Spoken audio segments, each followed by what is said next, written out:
देश को आजाद हुए 70 साल हो चुके हैं। एक लोकतंत्र के विकास की गाथा पर बात की जाए तो यह समय कुछ भी नहीं होता, लेकिन दूसरे दृष्टिकोण से देखा जाए तो 70 साल का वक्त काफी लंबा वक्त होता है।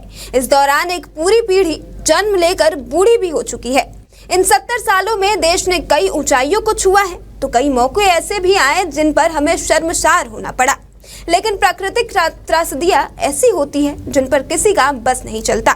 प्राकृतिक त्रासदियों में इतनी शक्ति होती है कि वह दुनिया के सबसे ताकतवर देश को भी झुकने पर मजबूर कर देती है। अगर बात करें छत्तीसगढ़ की तो बारिश के मौसम में बस्तर क्षेत्र में नदी नाले उफान पर रहते हैं।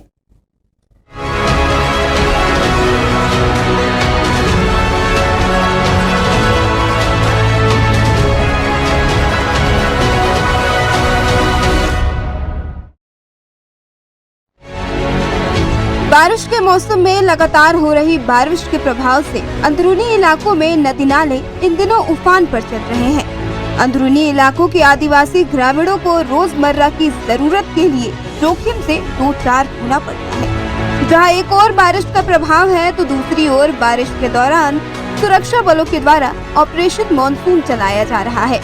सुकमा जिले के चिंतलनार थाना क्षेत्र के अंतर्गत नागाराम के पास जवान उफनते नाले को पार करते हुए और ग्रामीणों को नाला पार कराते हुए वीडियो सामने आया है। लगातार बारिश से नदी नाले उफान पर है। अति संवेदनशील इलाकों में जवान भारी बारिश में गश्त करते हैं। इसी दौरान उफनते नाले में खुद भी पार होते हैं और ग्रामीणों की भी मदद करते हैं।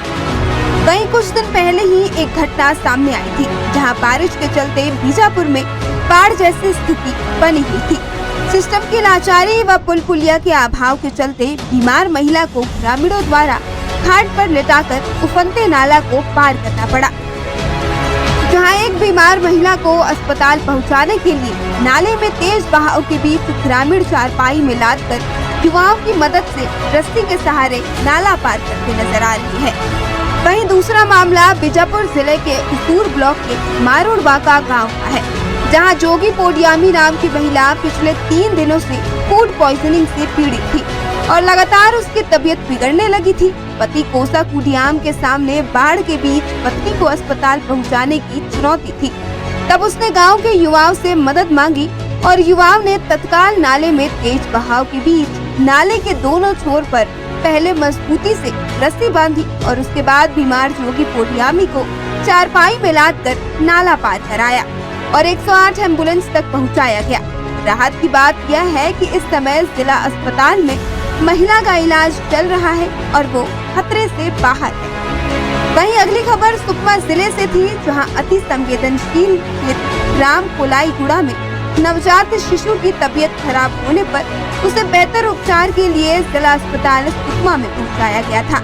इलाज के दौरान बच्चे की मृत्यु हो गई। उसके उपरांत पार्थिव शरीर को एम्बुलेंस से कोलाईगुड़ा तक भेजा गया था।